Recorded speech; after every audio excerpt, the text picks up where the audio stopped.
Hello guys. आज का हमारा नया टॉपिक है kinetics of enzymatic catalysis. First इसका इंट्रोडक्शन देखते हैं। जीवित कोशिकाओं में होने वाली अधिकांश जैव रासायनिक अभिक्रियाएं एंजाइम्स के द्वारा नियंत्रित होती है। एंजाइम अभिक्रिया की गति को बढ़ा देते हैं, लेकिन स्वयं स्थायी रूप से परिवर्तित नहीं होते। एंजाइम किसी गति से कार्य करते हैं तथा विभिन्न परिस्थितियों में उसकी रिएक्शन रेट कैसे बदलती है, इसका अध्ययन एंजाइम काइनेटिक्स कहलाता है। वो कार्य कैसे करता है, उसका रिएक्शन रेट कैसे बदलती है, और उसकी ये सब अध्ययन को हम लोग क्या बोल रहे हैं, एंजाइम काइनेटिक्स बोल रहे हैं। यहाँ पे एंजाइम का एक्शन दिया गया है कि सबस्ट्रेट और एंजाइम बाइंड करेगा और एंजाइम सबस्ट्रेट कॉम्प्लेक्स बनाएगा जिससे प्रोडक्ट बनता है। फैक्ट दिया गया है कि एंजाइम काइनेटिक्स बायोकेमिस्ट्री की सबसे महत्वपूर्ण शाखा में से एक है, क्योंकि इससे एंजाइम की कार्य क्षमता को समझा जाता है। डेफिनेशन में देखें तो एंजाइम काइनेटिक्स एंजाइम द्वारा कैटालाइज्ड रिएक्शन की गति तथा उसे प्रभावित करने वाले कारकों के अध्ययन को एंजाइम काइनेटिक्स कहते हैं। सिंपल डेफिनेशन में देखें तो एंजाइम्स द्वारा होने वाली अभिक्रिया की गति सिंपल डेफिनेशन में देखें तो एंजाइम्स द्वारा होने वाली अभिक्रियाओं की गति के अध्ययन को एंजाइम काइनेटिक्स कहते हैं। थर्ड है basic concept of enzymatic catalysis. First में इसका देखते हैं कि enzyme help the reaction. Enzyme reaction को जल्दी होने में मदद कराता है, उसकी गति को बढ़ा देता है। यदि एंजाइम ना हो तो वही रिएक्शन बहुत धीरे धीरे हो सकती है। सेकेंड में देखें तो enzyme bind with substrate. Enzyme substrate से जुड़ता है और एंजाइम सबस्ट्रेट कॉम्प्लेक्स बनाता है। थर्ड में दिया गया है रिएक्शन बिकम्स इजी, शायद यही होगा, इजी। सबस्ट्रेट एंजाइम से जुड़ने के बाद आसानी से प्रोडक्ट में बदल जाता है, इसलिए रिएक्शन की गति बढ़ जाती है। फोर्थ में दिया है प्रोडक्ट इज रियलाइज्ड।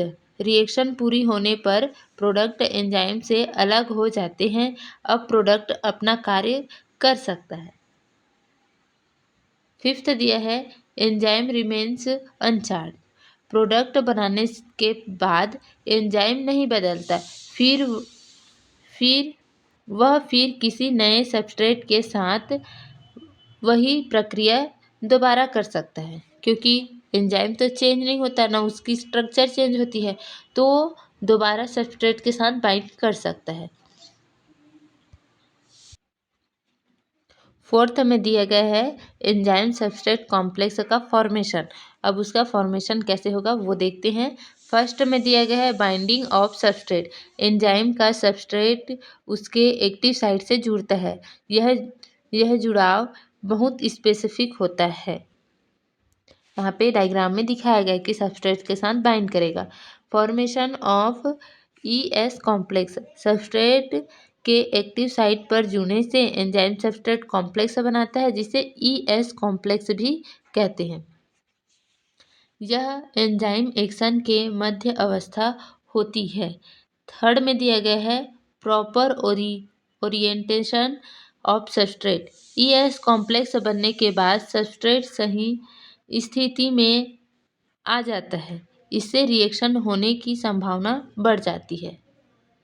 फोर्थ में दिया गया है कंजर्वेशन इन टू प्रोडक्ट।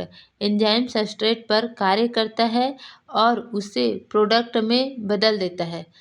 यह परिवर्तन ES कॉम्प्लेक्स के अंदर होती है। फिफ्थ में दिया गया है रिलीज ऑफ प्रोडक्ट। प्रोडक्ट बनने के बाद वह एंजाइम से अलग हो जाता है और एंजाइम किसी नए सबस्ट्रेट पर कार्य करने के लिए तैयार हो जाता है। फिफ्थ में दिया है rate of enzyme catalysed reaction. First इसका देखते हैं depends on enzyme activity.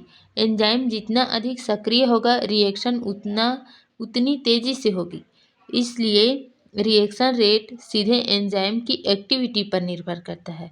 Second दिया है कि इफेक्ट ऑफ सबस्ट्रेट कॉन्सेंट्रेशन। शुरुआत में सबस्ट्रेट बढ़ने पर रिएक्शन रेट बढ़ती है, लेकिन एक सीमा के बाद सभी एक्टिव साइट भर जाती है। सबस्ट्रेट ज़्यादा आएंगे तो एक एक्टिव साइट फिल हो गया है और रेट स्थिर हो जाता है, कांस्टेंट हो जाता है।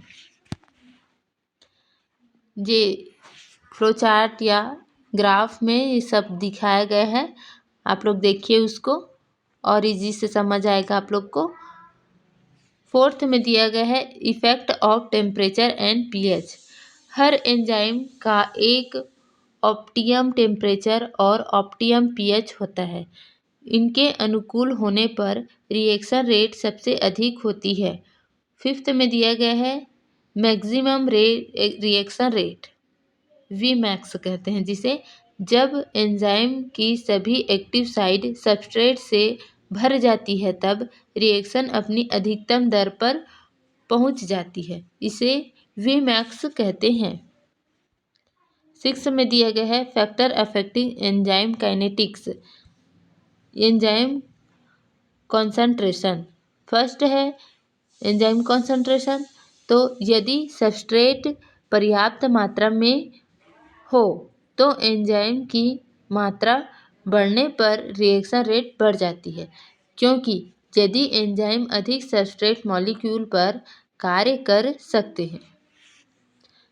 सबस्ट्रेट बढ़ेगा तो एंजाइम की जो एक्टिव साइड होगा वो भी बढ़ते जाएगा और सबस्ट्रेट के अधिक मॉलिक्यूल आकर उसमें बाइंड हो सकते हैं। सबस्ट्रेट कॉन्सेंट्रेशन, सबस्ट्रेट की मात्रा बढ़ने पर रिएक्शन रेट बढ़ती है, लेकिन एक सीमा के बाद एक्टिव साइट भर जाती है और रेट स्थिर हो जाता है, कांस्टेंट हो जाएगा। एक्टिव साइट भर जाएगी, सबस्ट्रेट अधिक आकर उसमें बाइंड होने लगेंगे तो टेम्परेचर देखते हैं, जो शुरू में बताया ऑप्टिमम टेम्परेचर होना चाहिए, उसी प्रकार देखते हैं इससे। प्रत्येक एंजाइम का एक ऑप्टिमम टेम्परेचर होता है, इससे कम तापमान पर रिएक्शन धीमी होती है और बहुत अधिक तापमान पर एंजाइम डीनेचुरल हो सकता है। ये दिया गया है कि टेम्परेचर कम है तो ऑप्टिमम रेट उसका कम होगा और टेम्परेचर अधिक होगा तो उसका ऑप्टिमम टेम्परेचर भी लो होते जाएगा, बढ़ रहा था वो डाउन हो गया है। फोर्थ में दिया गया है पीएच। हर एंजाइम का एक ऑप्टिमम पीएच होगा। पीएच में अधिक परिवर्तन एंजाइम की संरचना और एक्टिविटी को प्रभावित करती है। फिफ्थ में दिया गया है inhibitor and activator. Inhibitor enzyme की एक्टिविटी को कम करता है और एक्टिवेटर जो रहता है वो एंजाइम की एक्टिविटी को बढ़ा देता है, इसलिए ये रिएक्शन रेट को नियंत्रित करते हैं। सारांश में दिया गया है कि कौन कौन बढ़ा रहा है कौन कौन घटा रहा है, तो एंजाइम कॉन्सेंट्रेशन रेट को बढ़ाएगा और सेकंड में दिया था सबस्ट्रेट कॉन्सेंट्रेशन जो सीमा को बढ़ा रहा है, रेट को भी बढ़ा रहा है। ऑप्टिमम टेम्परेचर पर रेट अधिक हो जाएगा और ऑप्टिमम टेम्परेचर पर रेट अधिक, यहाँ पर इनहिबिटर और एक्टिवेटर रेट को नियंत्रित में रखता है। Michaelis Menten concept proposed by Michaelis and Menten. यह कॉन्सेप्ट लियोनॉर मैकलिस और मॉड मिंटन ने 1913 में दिया था। ये दोनों का फोटो लगा है यहाँ पे। फॉर्मेशन ऑफ ईएस कॉम्प्लेक्स, तो ये आपको पता है कि एंजाइम और सबस्ट्रेट बाइंड होकर ईएस कॉम्प्लेक्स बनाते हैं। यही फर्स्ट स्टेज होता है उसके एक्टिव साइट पर जुड़ने वाला।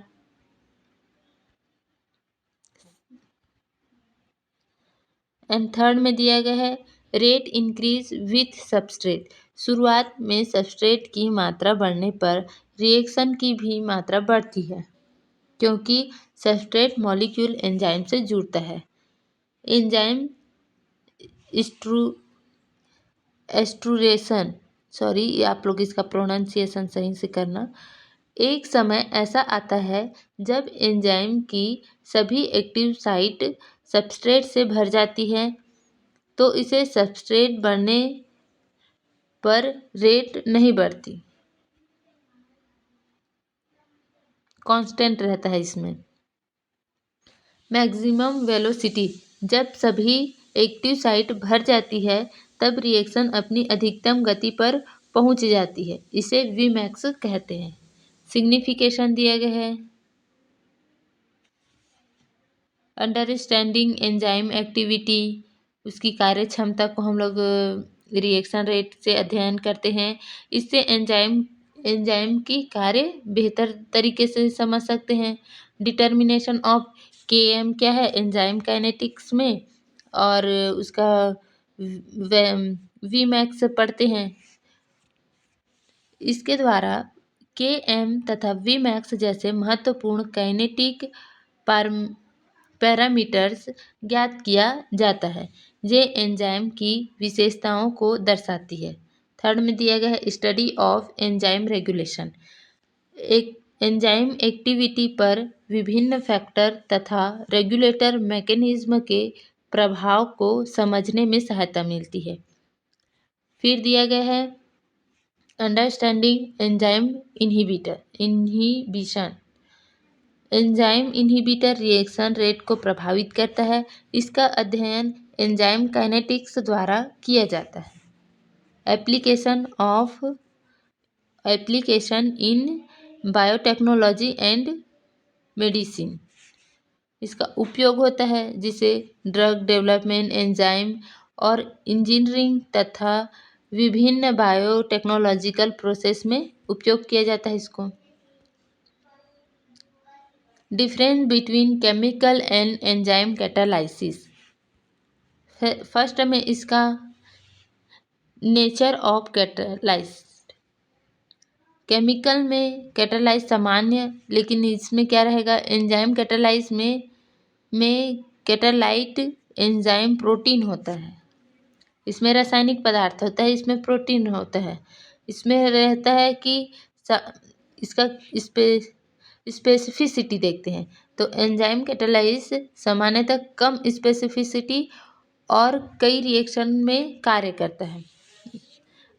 इसमें अधिक स्पेसिफिसिटी होती है तथा केवल विशेष सबस्ट्रेट पर कार्य करता है। वर्किंग कंडीशन में देखें तो केमिकल कैटालाइज प्रायः उच्च तापमान एवं दाब पर होता है, लेकिन इसमें सामान्य ताप और सामान्य दाब ये हम लोगों ने आगे देखा। Optimum temperature and optimum pH, ये वाला reaction rate. Chemical catalysed reaction को तेज करते हैं। एंजाइम रिएक्शन को अधिक तेज गति से संपन्न करता है। रेगुलेशन में दिया गया है कि बहुत कम होता है केमिकल वाले में। इसमें एक्टिवेटर और इनहिबिटर में नियंत्रित करते हैं वो इनके रेगुलेशन को। बायोलॉजिकल सिग्निफिकेशन दिया गया है तो इंक्रीज रिएक्शन रेट और support metabolism, save energy and maintenance cellular function और essential for growth and survival, ये दिया गया है। आप लोग इसको डिटेल में देखना। और इसमें अच्छे अच्छे फ्लो चार्ट है, आप लोग उसको अपने नोटबुक या कॉपी में बना सकते हैं।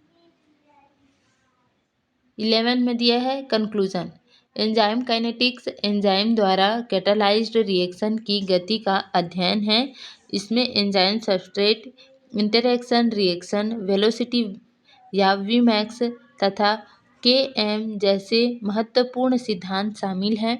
एंजाइम काइनेटिक्स में से एंजाइम की कार्यक्षमता, एफिनिटी तथा रेगुलेशन को समझा जाता है। इसलिए यह बायोकेमिस्ट्री, बायोटेक्नोलॉजी तथा मेडिकल साइंस का आधारभूत विषय है। यहाँ पे रेफरेंस बुक दिया गया है। Thank you.